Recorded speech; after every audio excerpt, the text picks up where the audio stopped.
خبروں کے سلسلے کو آگے بڑھاتے ہوئے اب رخ کریں گے گجرات کا آزاد کشمیر الیکشن LA-38 جموں سے 48,504 ووٹرز حق کے رائے دہی استعمال کریں گے۔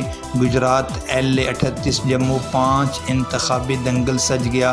گجرات کے 20,085 مرد اور 14,832 خواتین ووٹرز کے لیے 75 الگ الگ اور مشترکہ پولنگ اسٹیشن قائم کیے گئے۔ مزید اس پر رپورٹ کریں گے ہمارے نمائندہ آفتاب احمد راٹھور۔ CT5 TV سے میں ہوں آفتاب راٹھور۔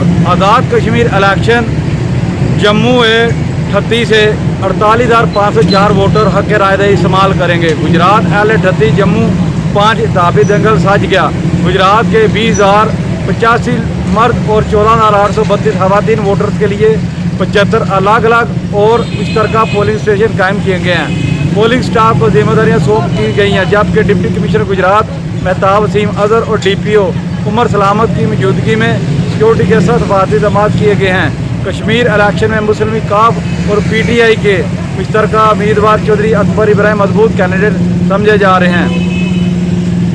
تو انشاءاللہ ہمیں امید ہے کہ جیسے بھی عوام کی خواہشات ہیں، جو عوام کی خواہشات اسی طرح آزاد کشمیر میں بھی لوگوں کو جیسے کہ عمران خان بیرون ملک گئے، امریکہ گئے، تو انہوں نے کشمیریوں کی جو ہے وہاں پہ وکالت کی، ان کو جو سفیر بن کے گئے، انہوں نے ان کا موقف جو ہے پوری دنیا کو بتایا۔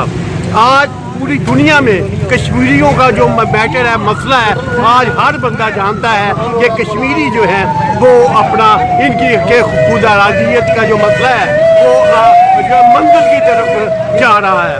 اگر یہ جو مسئلہ ہے آج تک کسی بھی حکومت نے، یہاں پہ پیپلز پارٹی کی گورنمنٹ رہی ہے، یہاں پہ نون لیگ کی گورنمنٹ رہی ہے، لیکن کسی نے بھی اس مسئلے کو اتنی محنت سے، اتنی اچھے طریقے سے نہیں حل کیا اور اس کو اجاگر کیا۔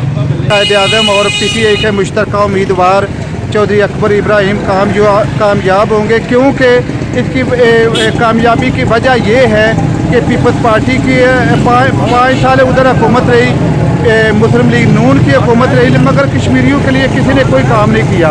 یہ مسلم لیگ قائد اعظم کو ہی کہ گھر کے نواز شریف کو لوگ ووٹ دیں گے، اور جو بلے والے ہیں نا ان کو 3 سال کے اندر لوگوں نے دیکھ لیا ہے کہ جو ملک کا ستیہ ناش انہوں نے کیا ہے، غریب کس کر مر رہا ہے اور مہنگائی عروج پر ہے۔ اور اس دور میں جب کہ نواز شریف نے اپنے دور اقتدار میں لوڈ شیڈنگ کا خاتمہ کیا تھا اور اس نے دوبارہ لوڈ شیڈنگ کو بحال کیا، اور یہی سسٹم جو ہے جو انشاءاللہ تعالی عوام کے ذہن کے اندر ہے، اور یہ لوگ اپنے ضمیر کے مطابق شیر کو ووٹ لگا کر شیر کو بھاری اکثریت سے کامیاب کریں گے۔ اگر کوئی خلائی مخلوق نہ آئی تو زمینی حقائق یہی ہے کہ شیر انشاءاللہ تعالی کلین سویپ کرے گا۔ انشاءاللہ۔ Thank you.